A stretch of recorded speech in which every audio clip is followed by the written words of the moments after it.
Wow. I'm speechless, guys. I'm speechless. We just got absolutely embarrassed, pulled our pants down by Norway once again.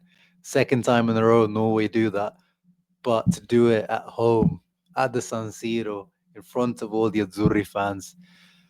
Oh my goodness. My goodness. It started off all so well, didn't it, guys? It started off all so well with Pio's goal, but it ends quite deservedly, by the way. Quite deservedly. Norway 4, Italy 1, and Norway. Congratulations to Norwegians, you guys. It's your first World Cup. I think the committee said in 27 years. Might end up being also Italy's start in a few years' time, the last World Cup. And the nervousness once again is setting in for Italy fans. I know I wasn't expecting anything out of this game, to be honest. As an Azzurri fan, I was. If you asked me for a prediction before this game, especially after that Moldova game was absolute. It was like watching paint dry. That Moldova game, scoring in the last few minutes. But taking that into account, going into this Norway game, that was important really for Italy. And if Italy had to beat Norway 9-0 to make this count. Anyway, even if we beat Norway, but the whole point of this game really was and Gattuso said it himself in his pre-match press conference. Where is this Italy team at?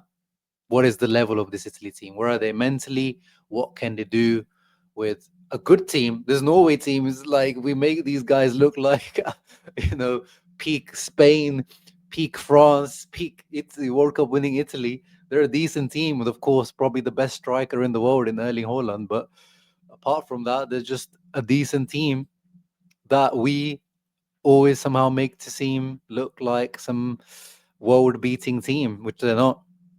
And similar story to the game under Spalletti, and again similar scoreline. But the Spalletti game looked worse. Under Spalletti, we looked worse because we didn't create anything. At least today, we created something. We didn't take our opportunities, especially in that first half when Norway looked awful. We looked really good under the rain. Um, that's when you get punished. And this is where, Pio, he is the one who had actually chances, and fantastic story. I'm so happy for Pio to score. The storylines around Pio as well before the game. And, the whole Erling Haaland, what he said about Pio. I don't know if you guys saw it. They asked Haaland about, do you know about Pio Esposito? And he's like, nah, I don't really know about him, but if he's at Inter, he must be good. If he plays for Inter and Italy, it means they must be good, right? I don't know why people got triggered by it, because you should know, footballers, they don't watch football, guys. And most footballers don't watch football, especially outside of their own league. A Norwegian guy that plays in the Premier League for Man City, I'm not expecting him to watch Serie A. And even if he's watching Champions League, Inter have only played, I don't think they're not played any big games yet. So I don't think, why would Erling Haaland really know about Pio Esposito? I wasn't really triggered by that. But now he knows about Pio Esposito, right? Because he scored in the first, 10, 11 minutes. Lovely take on the goal, little turn that he did. Let me see if they've got, yeah, there is the image. Di Marco to Pio. This would have been such a good story, obviously speaking as an Interista, the two Inter Academy products, Di Marco to Pio, if that was the combination that would have led to the win.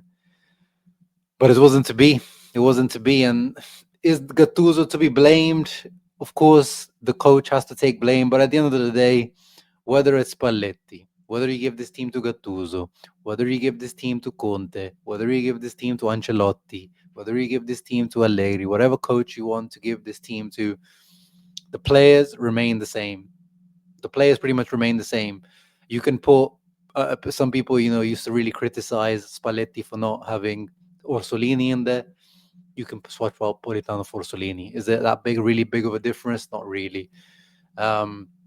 We did miss Tonali and Calafiori today, but in reality, this is, if Tonali's not there, probably is Locatelli the next best up. That's Italy's best team. I think it was Moise Kean injured. I'm not sure what Moise Kean was, and I'm guessing he must be injured then if he's not even in the squad. But this is pretty much Italy's best team. You could argue, of course, that maybe he shouldn't play three at the back, that he should play different formations, whatever. The players always, all the big players underperform, especially for Italy. Was Bastoni good today defensively? No, he wasn't. Mancini got his pants pulled down for the fourth goal. We know Di Lorenzo. I don't know. We still know. I mean, under Spalletti, we used to joke that that was Spalletti's guy. So this is why he always starts. Why is he still starting under Gattuso? And even Napoli fans know that this guy is bang out of form. Frattesi didn't start for Inter, but he starts for Italy. That's the one you can say that, like, why is Frattesi starting when he doesn't even start for Inter? Everyone else, you know, it is what it is. This is what material that Gattuso has to work with. Yes, he could definitely has to do better. But these guys just chokers, guys. It's just deja vu of the Sweden. Remember the Sweden game when Italy needed to qualify? At least this is not the playoff round, but it was a lot of deja vu of this Italy team when it matters. I don't know. Today wasn't really crucial. Even if Italy won convincingly 2-3-0, it didn't make a difference on the qualification because Norway, with the goal difference, we're just going to run away with it anyway. But it's just going into the playoff. How are you? What type of confidence do you go into that playoff now? Whichever team you're going to face, if this is your last performance, and you, as a coach as well, Gattuso wants to build on, his gravitas within the team, within the squad. That's what Spalletti didn't manage to do. Spalletti didn't manage to win over these Italy players. He admitted himself, like, he didn't manage to connect with these Italy players. Of course, Gattuso's got a different way of going about things, right? The hard man, no nonsense way. But at the end of the day, you still have to somehow connect and get the best out of these players. And he hasn't managed to do it either. Maybe there was a little bit of a bounce back when he first joined Gattuso in the previous international break, but this international break we look really bad against Moldova. We looked awful today. We looked decent in the first half, and then afterwards completely capitulated.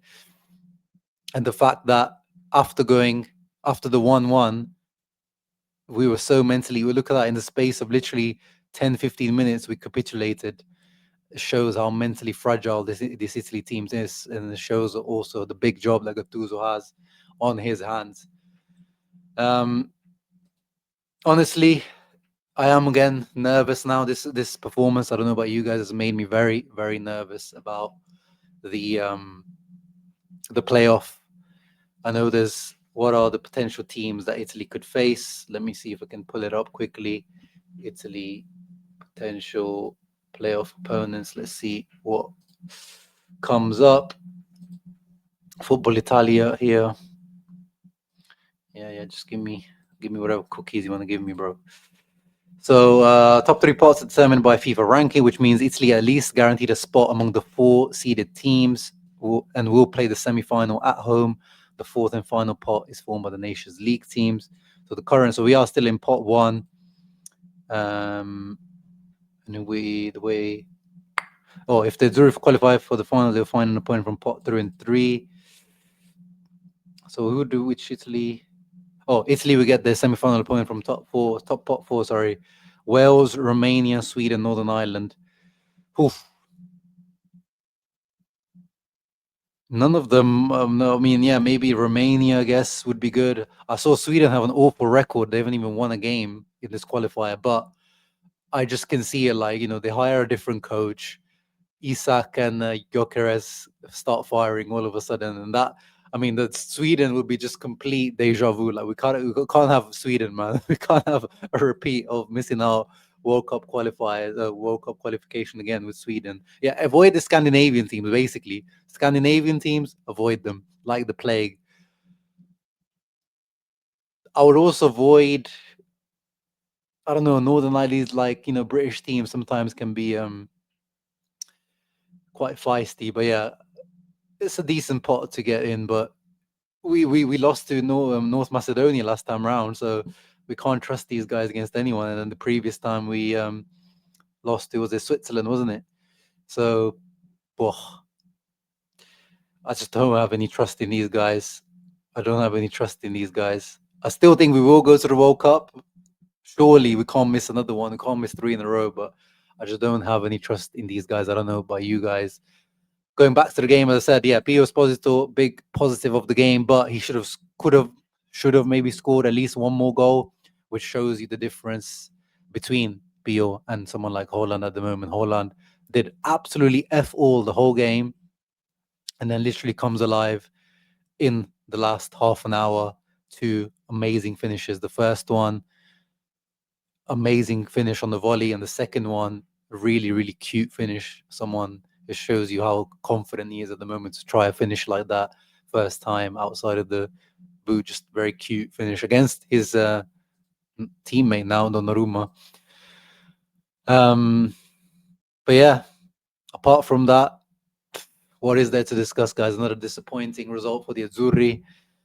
Not great international break. So now we look forward to our teams coming back for me, Inter. I don't know about you guys, but thank you for coming through. Hope you guys enjoyed my reaction. Let me know your thoughts in the comments down below. What is the problem with this Italy team? How much do you blame Gattuso for today's embarrassing loss? I don't really blame him too much. This is what we have at the moment. But definitely some improvement need to be made before the playoffs. Yeah, I'm not even going to say before the World Cup, before the playoffs. That's it. Think just playoffs, not even thinking about the World Cup, not thinking about North America. These guys, man. Thank you for watching. Ciao ragazzi. Forza Azzurri.